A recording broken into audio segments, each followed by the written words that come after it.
إن الحمد لله نحمده ونستعينه ونستغفره ونعوذ بالله من شرور أنفسنا وسيئات أعمالنا. من يهده الله فلا مضل له ومن يضلل فلا هادي له، وأشهد أن لا إله إلا الله وحده لا شريك له، وأشهد أن محمدًا عبده ورسوله. أما بعد، فإن أصدق الحديث كتاب الله تعالى، وخير الهدي هدي محمد صلى الله عليه وسلم، وشر الأمور محدثاتها، وكل محدثة بدعة، وكل بدعة ضلالة، وكل ضلالة في النار. أما بعد، أيها المسلمون والمسلمات، لقد تنوعت وسائل الاتصال وتطورت على مر العصور، وقد وصلت في عصرنا إلى مستوى كبير من السرعة والإمكانات، واخترع البشر جهازا صغيرا يسمى الهاتف المحمول أو الهاتف النقال، وفوائده كثيرة ومنافعه عظيمة إذا أحسن استعماله. فأصبح الإنسان يكلم من يريد في أدنى الأرض وأقصاها، بل ويرى صورته بكل وضوح، ويكتب الرسالة لمن يريد بأي مكان في الأرض وخلال ثوان وهي بين يديه. وهو أداة صلة أرحام يتواصل المؤمن به مع أهله وأقربائه وأحبابه، وهو أداة إسعاف في الحوادث، وهو كذلك منبه في الفجر للعبادة، وحامل للقرآن تلاوة وكتابة، وحامل للدروس العلمية والمحاضرات والخطب النافعة. تلك هي بعض مزايا هذا الجهاز. وهذا أيها المسلمون والمسلمات من إحسان الله تعالى بخلقه.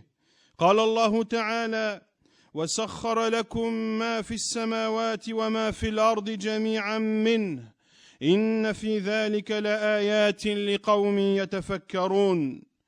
واعلموا أيها المسلمون والمسلمات أن الهاتف المحمول له آداب وأحكام، فهو نعمة إذا حسن استعماله، ونقمة إذا أسيء استعماله.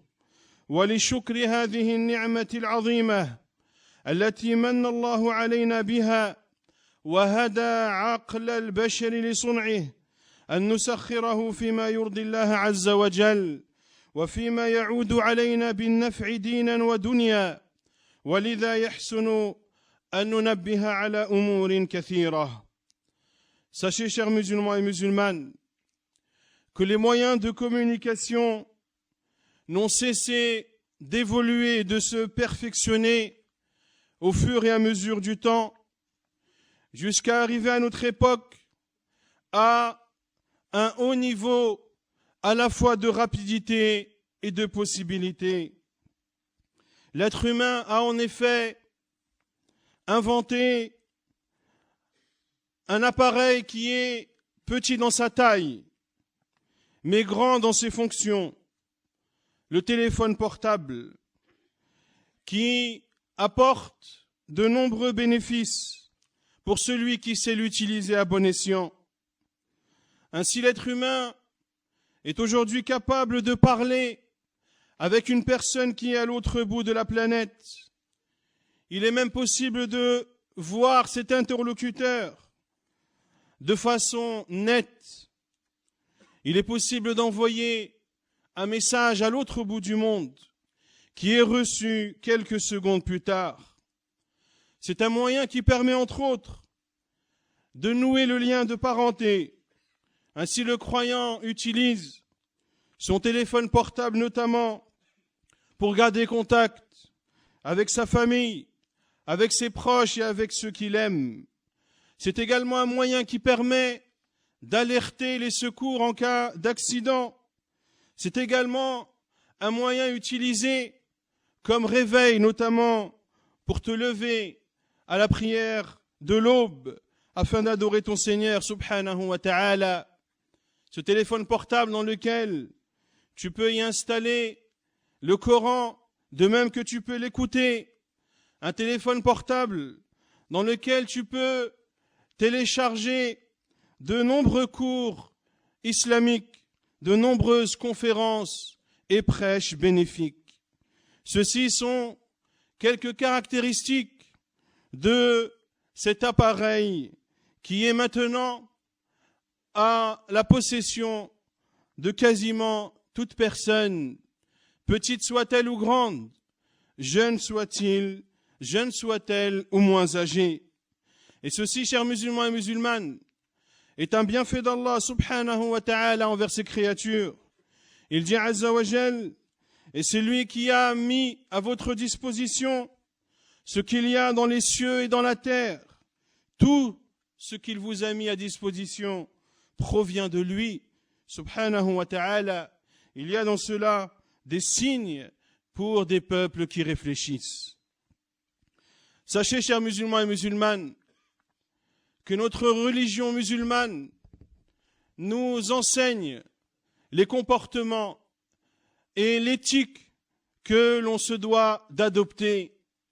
Et il y a notamment, à l'égard du téléphone portable, des comportements que le musulman et la musulmane se doivent d'adopter.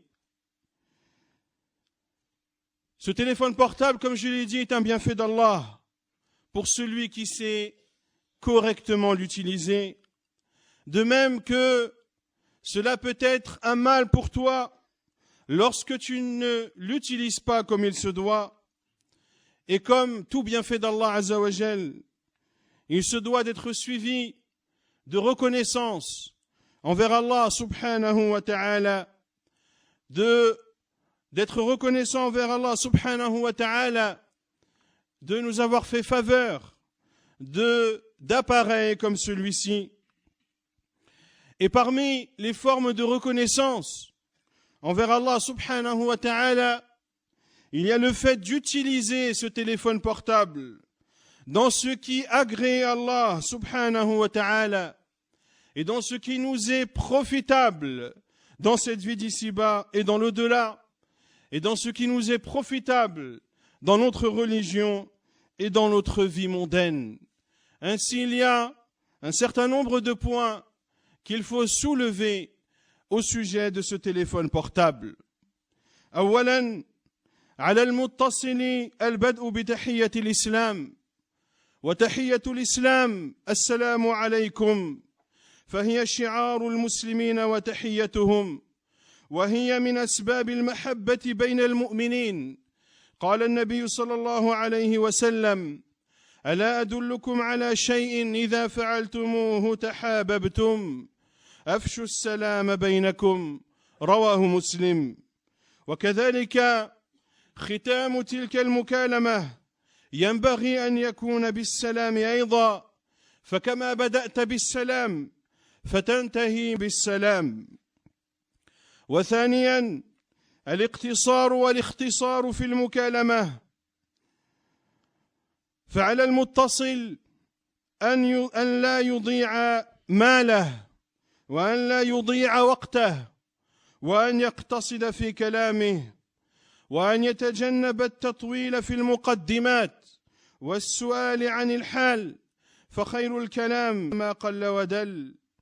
قال عليه الصلاة والسلام: إن الله يرضى لكم ثلاثا ويكره لكم ثلاثا، إلى أن قال عليه الصلاة والسلام: ويكره لكم قيل وقال، وكثرة السؤال، وإضاعة المال، رواه مسلم.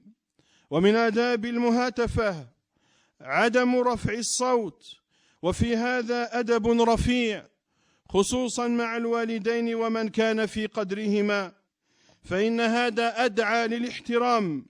قال الله جل وعلا: واغضض من صوتك. وعلى المتصل أيضا أن لا يحرج المتصل عليه بقوله هل عرفتني، فينبغي على المتصل إذا اتصل أن يعرف باسمه، وأن يبتعد عن تلك الأساليب التي فيها إحراج للآخرين. فروى البخاري عن جابر رضي الله تعالى عنهما أنه أتى النبي صلى الله عليه وسلم وطرق بابه، فطرق باب النبي صلى الله عليه وسلم. وكان الصحابة رضي الله عنهم لشدة احترامهم للنبي صلى الله عليه وسلم كانوا يطرقون بابه عليه الصلاة والسلام بالأظافير. فقال النبي صلى الله عليه وسلم: من هذا؟ فقلت: أنا. فخرج عليه الصلاة والسلام وهو يقول: أنا وأنا، أي بين النبي صلى الله عليه وسلم كراهيته لجواب جابر رضي الله تعالى عنه، حيث سأله النبي صلى الله عليه وسلم من، فأجاب بسؤال لم يغني شيئا عن معرفة من طرق الباب. والحديث رواه البخاري ومسلم. Parmi ces comportements, chers musulmans et musulmanes, à adopter concernant l'utilisation du téléphone portable, lorsque tu appelles quelqu'un et lorsque la conversation téléphonique s'entame, tu te dois de la commencer par le salut de l'islam. Et le salut de l'islam est Assalamu alaykum. C'est l'emblème des musulmans. Et c'est par cette formule que les musulmans se saluent les uns les autres. Et c'est un moyen qui permet d'entretenir l'amour entre les croyants. Le prophète sallallahu alayhi wa sallam a dit dans le hadith rapporté par Muslim dans son Sahih: voulez-vous que je vous informe d'une chose qui, lorsque vous la ferez, fera en sorte que vous vous aimiez les uns les autres? Et il a répondu alayhi salatu wassalam: c'est le fait de diffuser le salam entre vous. Et de la même façon que tu commences ta conversation téléphonique par le salam, tu te dois également de l'interrompre par le salam. Également, tu te dois, chers musulmans et musulmanes, de ne pas t'étaler dans cette conversation téléphonique, de ne pas t'étaler au point de payer trop cher cette communication, de ne pas t'étaler dans cette communication téléphonique afin de ne pas gaspiller ton temps également, de ne pas t'étaler dans les introductions et dans le fait de demander à la personne comment elle va, etc. La meilleure des paroles est celle qui est courte et concise. Ainsi le prophète sallallahu alayhi wa sallam nous dit dans le hadith rapporté par Muslim dans son Sahih qu'Allah Azza wa Jal agrée pour vous trois choses et il déteste pour vous trois choses. Puis il a dit sallallahu alayhi wa sallam, vers la fin du hadith, il déteste pour vous al-qil wa al-qal, le fait d'occuper ces conversations téléphoniques à dire un tel a dit, un tel a fait, qu'a dit un tel, qu'a fait un tel, wa kathrat as-su'al, et Allah Azza wa Jal déteste pour vous le fait de trop poser de questions et le fait de gaspiller son argent. Et à notre époque, le fait de perdre son temps ne se limite plus à la conversation téléphonique en elle-même, car comme vous le savez, la majeure partie des téléphones portables maintenant sont dotés d'une connexion Internet. Et l'on voit malheureusement les dégâts dévastateurs de ces téléphones portables sur l'être humain de façon particulière et sur l'être humain de façon générale et sur le musulman de façon particulière. La personne peut rester des heures et des heures scotché à son téléphone, à surfer sur Internet ou à passer d'une application à une autre. Et bien sûr, il aura pris précaution auparavant de souscrire à différentes notifications d'applications. Et lorsqu'il y a une quelconque nouvelle, qu'elle soit importante ou non, qu'elle soit futile ou non, eh bien la personne prend le temps de regarder cette notification et de regarder de quoi il s'agit. Multipliez cela, chers musulmans et musulmanes, par le nombre de notifications que la personne reçoit, et vous verrez le temps qu'il aura perdu dans sa journée. Tu te dois, chers musulmans et musulmanes, d'utiliser ce téléphone portable comme un outil dont tu es le maître, un outil que tu maîtrises, et tu ne dois pas être l'esclave de ton téléphone. L'on voit malheureusement beaucoup de nos frères et sœurs qui, le matin, se réveillent et prennent leur téléphone portable. La journée, ils sont avec leur téléphone portable. Dans la mosquée, ils sont avec leur téléphone portable. En mangeant, ils sont avec leur téléphone portable. Avant de dormir, ils sont dans leur téléphone portable. Combien de problèmes familiaux, parmi les causes, il y a l'excessive utilisation du téléphone portable. Il se peut que la mère de famille mange avec ses enfants mangent, mais elle mange tout en regardant son téléphone portable. Les discussions entre le mari et sa femme sont maintenant de plus en plus brèves, car le mari est scotché à son téléphone portable et la femme est scotchée à son téléphone portable. Et cela est une perte de temps, chers musulmans et musulmanes. C'est une perte de temps et vous devez, et l'on doit tous, se reprendre et refaire un examen de conscience sur notre utilisation du téléphone portable. Et les gens se plaignent qu'ils n'ont plus le temps de faire quoi que ce soit, que le temps passe tellement vite, etc., etc. Et si ils se remettaient en question sur leur utilisation du téléphone portable, eh bien ils verraient qu'Allah Azza wa Jal mettrait la bénédiction dans leur temps.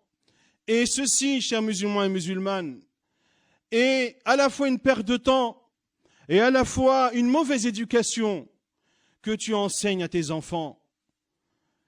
Que vont advenir tes enfants? Que vont advenir ces enfants qui voient à longueur de journée son père et sa mère scotchés sur leur téléphone portable? Ainsi également, parmi les comportements adoptés, il y a le fait de ne pas élever sa voix lors de la conversation téléphonique, surtout lorsque tu parles avec des personnes qui ont une importance, comme tes parents ou autres. Allah Azza wa Jal dit waghdud min sawtik, et baisse de ta voix.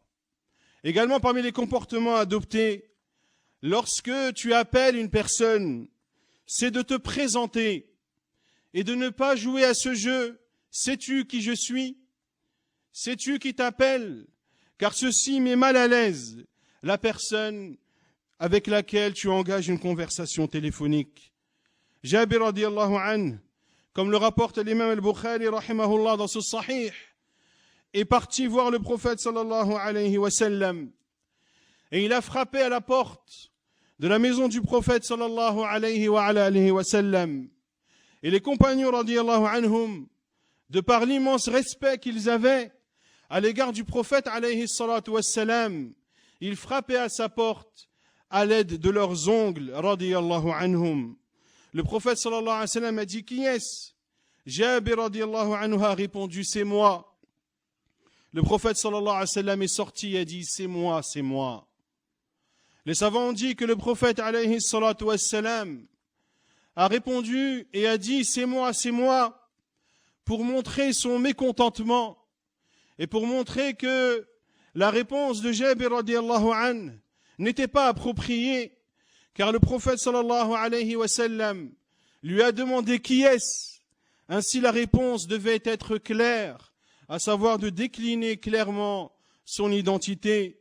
Et le fait de dire c'est moi ne donne pas d'information particulière à celui qui a posé la question. وأيضا على المتصل أن لا يسيء الظن بالمتصل به إذا لم يرد أو رد ردا سريعا فعليه مراعاة حال المتصل عليه والتماس العذر له، فقد يكون مريضا أو في المسجد أو في دورة المياه أو في موقف لا يستطيع الرد أو الرد باختصار، وإذا لم يرد فلا تلح عليه وقدر زمنا ثم أعد عليه الاتصال. وعلى كل من أراد أن يتصل هاتفيا بأحد فعليه أن يختار الأوقات المناسبة لذلك، وأن يتجنب الاتصال بالناس في أوقات صلواتهم أو في نومهم أو أكلهم أو عملهم، حتى لا يقلقهم وحتى لا يؤذيهم ويفسد نومهم ويقطعهم عن أكلهم أو عملهم أو حاجتهم، فيحصل بذلك الإيذاء. والنبي صلى الله عليه وسلم قال كما في حديث عبد الله بن عمر في سنن الترمذي: لا تؤذوا المسلمين. Puis sachez, chers musulmans et musulmanes, que celui qui appelle ne doit pas avoir le mauvais soupçon envers celui qui l'a appelé lorsque celui-ci ne répond pas, ou lorsque celui-ci répond de façon furtive et de façon rapide. Il se doit, c'est-à-dire celui qui appelle, de prendre en compte les différentes circonstances de la personne et de lui trouver des excuses. Cette personne peut être malade, cette personne peut être à la mosquée, cette personne peut être occupée, cette personne peut être en train de travailler, cette personne peut être dans une situation qui ne lui permet pas de répondre ou qui ne lui permet pas de rester longtemps au téléphone. Et lorsqu'il ne répond pas, chers musulmans et musulmanes, ne l'harcèle pas, ne l'appelle pas 10, 15 fois de suite, les fois les unes après les autres, mais attends un certain laps de temps, attends avant de renouveler ton appel. Également, il est demandé à celui qui appelle de choisir le moment propice et le meilleur moment pour engager cette conversation téléphonique et d'éviter d'appeler les gens pendant les heures de prière, pendant les heures de sommeil, pendant les heures où les gens mangent, pendant les heures où les gens travaillent, afin de ne pas déranger ses frères et sœurs et afin de ne pas les casser dans leur sommeil, afin de ne pas leur couper leur appétit, ne pas les déranger dans leurs différentes activités. Car en faisant cela, tu auras porté atteinte à ton frère. Et le prophète sallallahu alayhi wa sallam nous dit dans le hadith de Abdullah ibn Umar, dans les sunan de l'imam at-Tirmidhi: ne faites pas de mal aux musulmans. والداخل للمسجد يجب عليه إغلاق هاتفه أو وضعه على الصامت حتى لا يشوش على المصلين ويؤذيهم وحتى لا يقطع عليهم خشوعهم. وإذا نسي أن يغلق هاتفه فليبادر إلى إقفاله وإسكاته إذا اتصل به أحد، كما ينبغي العذر لمن نسي قفل هاتفه ونصحه بالقول اللين والموعظة الحسنة لعله يتذكر، والبعد عن أسلوب الشدة والإهانة. ولكم في رسول الله أسوة حسنة. فقد روى البخاري في صحيحه من حديث أبي هريرة رضي الله عنه قال: قام أعرابي فبال في المسجد فتناوله الناس فقال لهم رسول الله صلى الله عليه وسلم: دعوه وأهرقوا على بوله سجلا من ماء أو ذنوبا من ماء فإنما بعثتم ميسرين ولم تبعثوا معسرين. ومع شديد الأسف المساجد تشكو من أصوات الجوالات في سائر الصلوات وقبلها وبعدها، وقد نهى النبي صلى الله عليه وسلم عن التشويش على المصلين بالقراءة. فقد جاء عن أبي سعيد الخدري رضي الله عنه قال: اعتكف رسول الله صلى الله عليه وسلم في المسجد فسمعهم يجهرون بالقراءة، أي يجهرون بقراءة القرآن، وهو في قبة له عليه الصلاة والسلام، أي وهو في خيمة، وكان يضرب للنبي صلى الله عليه وسلم قبة في المسجد حال الاعتكاف، فكشف النبي صلى الله عليه وسلم الستور وقال: ألا كلكم مناج ربه فلا يؤذين بعضكم بعضا ولا يرفعن بعضكم على بعض في القراءة أو قال في الصلاة. والحديث رواه الإمام أحمد في مسنده وسنده صحيح. فإذا كان رفع الصوت بقراءة القرآن ينهى إذا كان يشوش على المصلين والتالين، فكيف بمن يشوش عليهم بصوت هاتفه. Puis sachez, chers musulmans et musulmanes, qu'il est obligatoire pour celui qui entre à la mosquée soit d'éteindre son téléphone ou soit de le mettre en mode silencieux afin de ne pas déranger les prieurs et de ne pas déranger ceux qui lisent le Coran ou ceux qui font leur rappel, afin de ne pas casser ces prières dans leur concentration et dans leur humilité qu'ils ont dans leur prière. Et lorsque la personne a oublié d'éteindre son téléphone ou lorsqu'elle a oublié de le mettre en silencieux et que celui-ci se met à sonner, eh bien elle se doit sur le champ de l'éteindre ou de couper le son. De même qu'il est demandé de faire preuve d'une certaine indulgence envers celui qui a oublié d'éteindre son téléphone et de le conseiller de la meilleure des façons, de l'exhorter afin que cette exhortation lui soit profitable et ne pas utiliser la dureté dans les paroles de réprimande. Lorsque le téléphone sonne, de ne pas être dur dans la réprimande, car cela crée la zizanie entre les musulmans. Mais si cela est dû à un oubli, alors la parole douce, la parole gentille sera acceptée plus que celle dotée de méchanceté. Ainsi nous avons dans notre prophète Muhammad sallallahu alayhi wa sallam le meilleur des exemples. Al-Bukhari rapporte dans son Sahih, selon Abu Hurairah radiyallahu anhu, qu'un bédouin est rentré dans la mosquée du prophète sallallahu alayhi wa sallam et s'est mis à uriner dans le coin de celle-ci. Les gens se sont alors levés pour le réprimander et le prophète sallallahu alayhi wa sallam leur a dit: laissez-le, c'est-à-dire laissez-le terminer ce qu'il est en train de faire. Et les savants l'ont déduit également de ce hadith qu'il est néfaste de s'arrêter pour celui qui urine, car cela peut être néfaste pour la santé. Le prophète sallallahu alayhi wa sallam leur a dit: laissez-le, c'est-à-dire jusqu'à ce qu'il termine, puis versez sur cette urine un récipient d'eau, car vous avez été envoyés pour faciliter et non pour rendre les choses difficiles. Et malheureusement, l'on constate que dans beaucoup de mosquées, les gens sont constamment dérangés par les sonneries de téléphones portables, que ce soit pendant la prière, ou que ce soit avant celle-ci ou après celle-ci. Or, le prophète sallallahu alayhi wa sallam nous a interdit de déranger ceux qui prient et ceux qui lisent.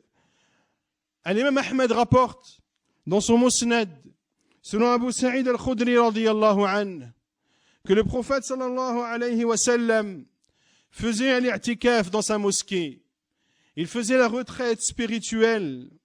Et il a entendu ses compagnons radiyallahu ta'ala anhum élever leur voix dans la lecture et dans la récitation du Coran.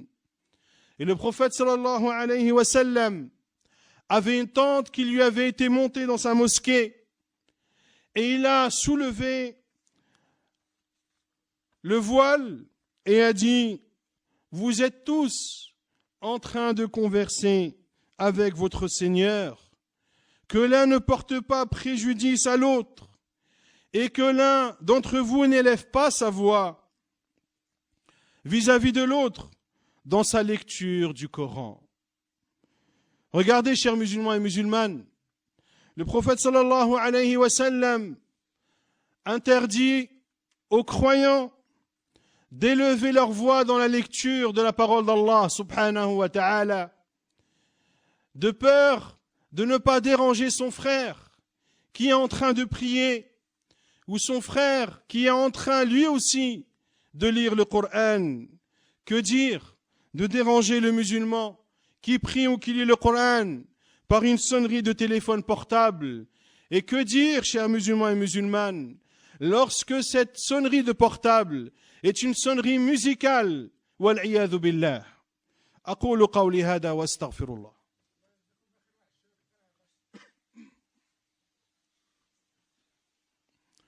تزحموا تقاربوا بارك الله فيكم. الحمد لله رب العالمين والصلاة والسلام على أشرف الأنبياء وإمام المرسلين نبينا محمد وعلى آله وصحبه أجمعين. أما بعد، ومما يجب عليك أيها المسلم وأيتها المسلمة البعد عن استعمال الأغاني والنغمات الموسيقية لما في ذلك من الحرمة، وأن يكون جرس الهاتف عاديا وموافقا للشرع. كما يجب عليك أن لا تستعمل في رسائلك الصوتية أو المكتوبة أو المرسومة الكلمات أو العبارات أو الصور الفاحشة، فكل ذلك منهي عنه وسبب في الإثم والوزر. وكما لا يجوز جعل جرس الهاتف جرس الهاتف نغمة موسيقية، فكذلك لا يجوز أن تجعل جرس هاتفك آية من كتاب الله أو أن تجعله كالأذان، فإن ذلك امتهان لها وهو غير جائز. ومن الأفعال الخبيثة شرعا وأدبا فتح مكبر الصوت بحضرة الآخرين أو تسجيل مكالمتهم دون علم المتصل ودون إذنه، وذلك لتضمنه الخيانة. قال بعض أهل العلم: لا يجوز لمسلم يرعى الأمانة ويبغض الخيانة أن يسجل كلام المتكلم دون إذنه وعلمه مهما يكن نوع الكلام. Puis sachez, chers musulmans et musulmanes, que vous devez obligatoirement vous éloigner et ne pas faire de vos sonneries de téléphone portable des sonneries musicales, car ceci est interdit en islam. La musique, toute la musique est interdite en islam. Choisis une sonnerie qui est simple et qui est en concordance avec notre noble religion. De la même façon, tu ne dois pas faire de ta sonnerie de téléphone portable du Coran qui est récité, ou de faire de ta sonnerie du téléphone portable al-adhan, car ceci revient à baisser de la valeur du Coran, qui est la parole d'Allah subhanahu wa ta'ala, et à faire baisser la valeur de l'adhan, de l'appel à la prière, qui est un emblème de l'islam. Et le fait de réduire cela à une sonnerie de téléphone portable, qui peut être coupée à tout moment, et ainsi couper la parole d'Allah Azza wa Jal qui est lue et récitée à tout moment, ceci est un manque criant de comportement envers la parole d'Allah subhanahu wa ta'ala.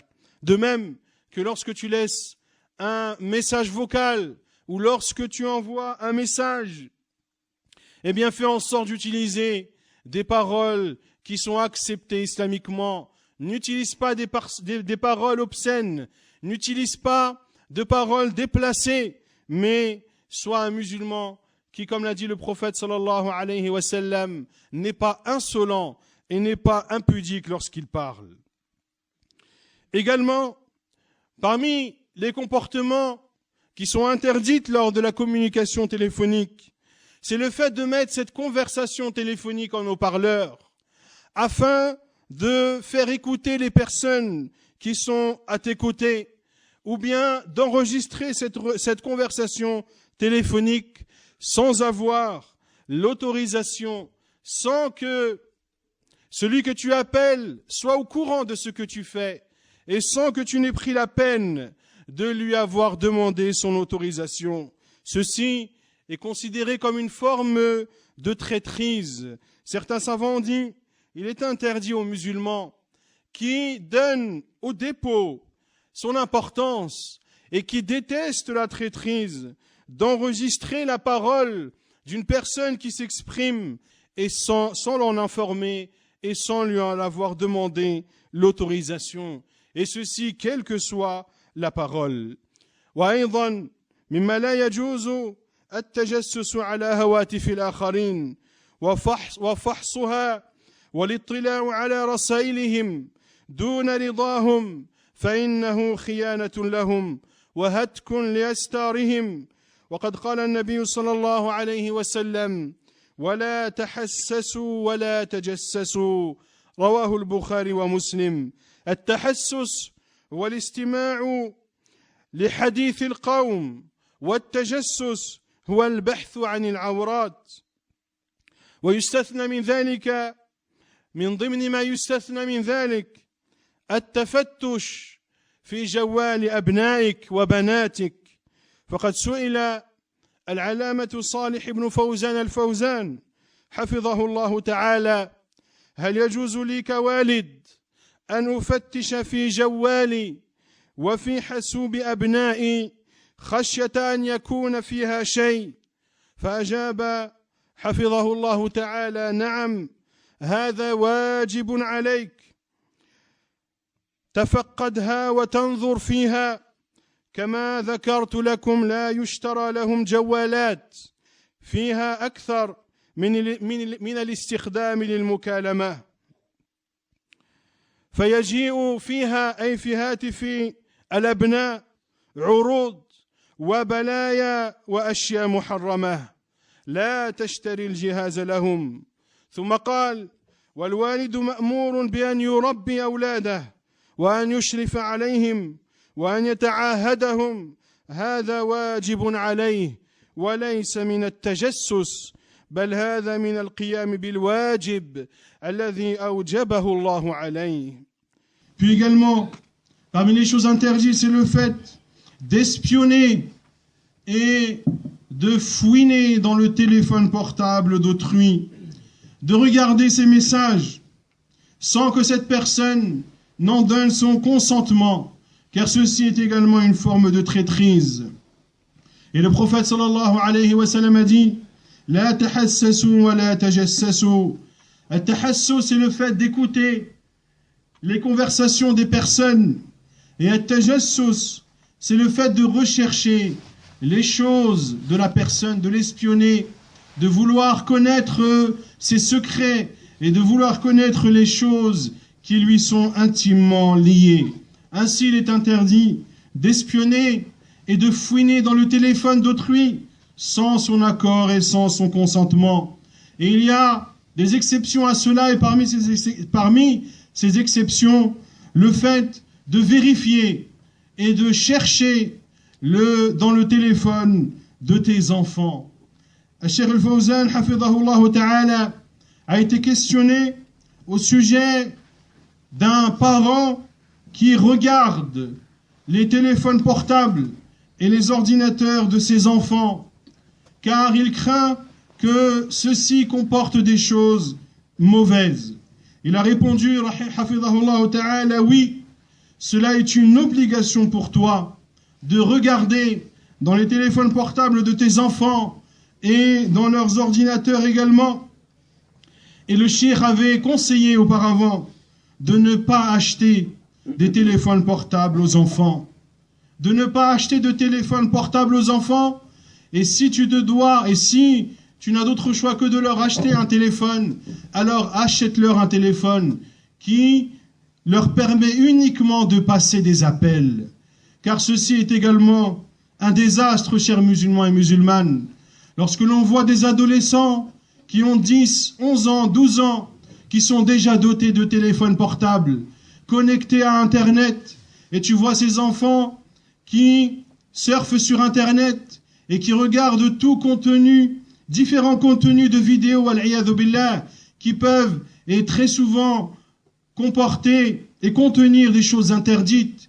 Tu vois cet enfant qui a 11 ans, 12 ans, 13 ans, qui a déjà un compte Facebook, qui a déjà un compte Twitter, qui a déjà un compte de je ne sais quelle autre application. Wal-iyadhu billah. Chers musulmans et musulmanes, remettez-vous en question. Vous qui avez grandi sans téléphone portable, cela vous a-t-il empêché de vivre? Cela vous a-t-il empêché de réussir vos études? Cela vous a-t-il empêché de trouver un travail? Cela vous a-t-il empêché de vous marier? Non. Alors pourquoi est-ce que cela empêcherait la nouvelle génération? Il faut donc être extrêmement vigilant sur l'utilisation des appareils que nos enfants ont en leur possession. Ainsi, Cheikh Al-Fawzan, hafidhahullah ta'ala, dit de ne pas acheter de téléphone portable à nos enfants. Et si cela est une nécessité, alors de leur acheter un téléphone qui leur permette uniquement de pouvoir passer des appels en cas de besoin. Et de dire, hafidhahullah ta'ala, que le parent, il lui est obligatoire d'éduquer ses enfants et de leur procurer une éducation musulmane et islamique et de prendre les rênes de cette éducation. Ceci est une obligation pour lui. Ainsi, le fait de contrôler le contenu des téléphones et des ordinateurs de tes enfants n'est en aucun cas de l'espionnage, mais cela fait partie de ton devoir qu'Allah subhanahu wa ta'ala t'a prescrit. نسأل الله عز وجل أن يفقهنا في ديننا وأن يجنبنا الفتن ما ظهر منها وما بطن. اللهم أعنا على ذكرك وشكرك وحسن عبادتك. اللهم اهد شباب الإسلام. اللهم ردهم إلى طريقك ردا جميلا. اللهم احمهم من الفتن. اللهم احمهم من الفتن ما ظهر منها وما بطن. اللهم أعز الإسلام والمسلمين وأذل الشرك والمشركين ودمر أعداء الدين. وصل اللهم وسلم وبارك على نبينا محمد وعلى آله وصحبه أجمعين. وآخر دعوانا أن الحمد لله رب العالمين.